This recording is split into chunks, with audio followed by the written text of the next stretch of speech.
This is problem 3.39. It's on page 114. Knowing that the tension in cable AC is 280 pounds, and notice, of course, that there's a rod from A to B, and then another cable from A to D in addition to the cable from A to C. So all they've done is given us the force in one of the cables. The tension in the cable AC is 280 pounds. Determine A, the angle between cable AC and the boom AB, and then B, the projection of AB, or on AB, excuse me, on the rod, of the force exerted by cable AC at point A. I'm going to let you refer to the figure. It's a three-dimensional figure in the book, and it would be very difficult to draw. So I'm just going to note what we're given, and I'll ask you to refer to the text. The tension in AC is 280 pounds force, and of course we've been given figure P3.39. We're supposed to find the angle between AC and AB, I'll call that theta, and the projection of FAC onto AB at point A. Now, why they say at A, I don't know. That doesn't really make a lot of sense, but that's okay. I started off by noting that I could determine vector AC and AB. Vector AC, which is one of the cables, and AB, of course, is the rod.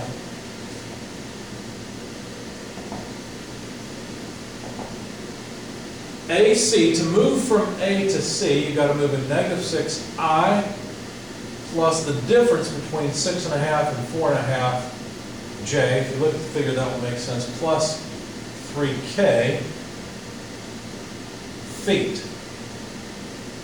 Similarly, to move from A to B, you have to move -6I minus 4.5 J plus 0 in the K direction feet. Now, my purpose in coming up with these two was to find the unit vectors A, C, and AB. If I want to find the angle between them, using the identity that the cosine, let's see, let me move this down just a bit.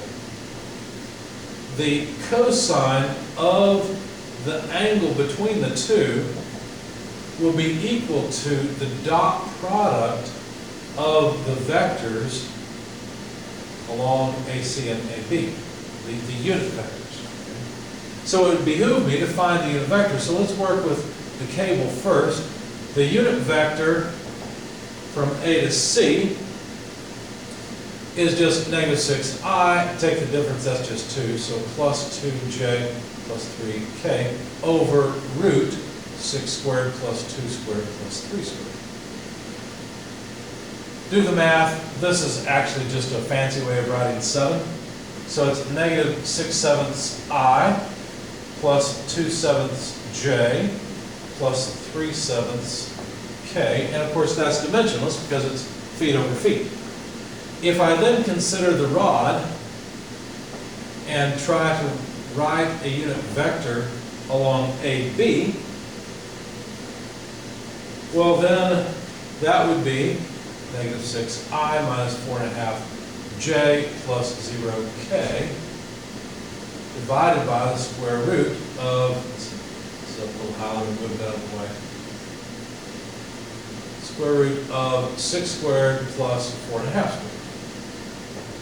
Now 6 squared plus 4.5 squared comes out to a really nice 7.5. So this is a fancy way of writing 7 over 7.5 I negative minus 4.5 over 7.5 J. As I said, if I just knew the dot product between AC and AB unit vectors, then that would give me the cosine of the angle. I can compute it. Now, all I have to do is multiply the components. So -6/7 multiplied by -6 over 7.5 plus 2/7 times -4.5 over 7.5.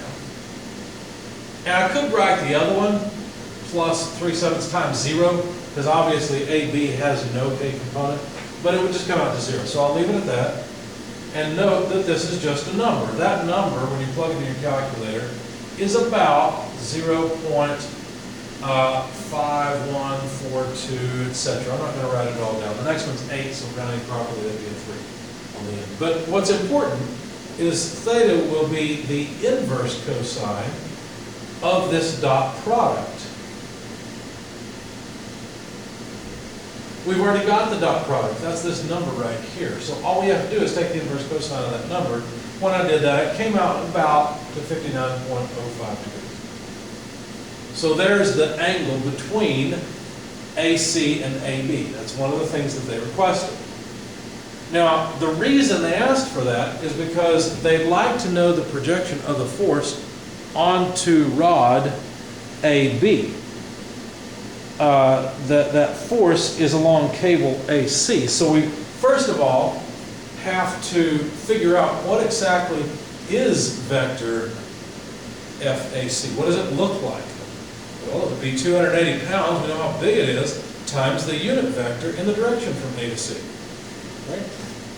Well, what's that vector? We've already got it. It's right here. So that's just 280 pounds multiplied by negative 6/7, dividing lines in here, negative 6/7 I plus 2/7 J,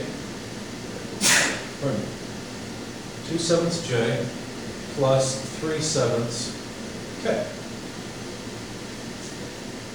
When you multiply that out, not surprisingly, it comes out to some nice round numbers. Negative 240 I plus 80 J plus 120 K. And these are all pounds. So there's the force directed along AC. If we want to get the projection of that force onto AB, then what we have to do is take AC, dot it with the vector AB. What that'll do, that'll give us the magnitude of FAC along AB, and then multiply that result by vector AB. Notice that this is not redundant. What this first piece does is it says, you know what? Not all of the force AC lies along AB. Some of it does, but not all of it. This will figure out how much of that force lies along it. So this will be less than this force. Finally then, this will give us the directionality of AB, and we'll have written the force in cable, or in, is that cable or rod? AC? Rod. No, that's the cable. It'll give us the force in cable AC that lies along the rod. So, we need the dot product of negative 240 I plus 80 J plus 120 K. We'll need the dot product of that vector with the unit vector AB. Well, the unit vector AB is negative 6 over 7.5 I minus 4.5 over 7.5 J. Now, what are the units of this dot product? Notice all I've done so far is this first bit. What are the units so far? Well, these are pounds force, and this is dimensionless. And this is dimensionless, so we'll just end up with pounds force, won't we? So there's no point in writing that unit. We'll tack it on at the end. And then finally, we'll have to multiply it by negative 6 over 7.5 I minus 4.5 over 7.5 J. Okay. Now, I'm running out of space pretty quickly here, so let me kind of return to the top of the page, so to speak.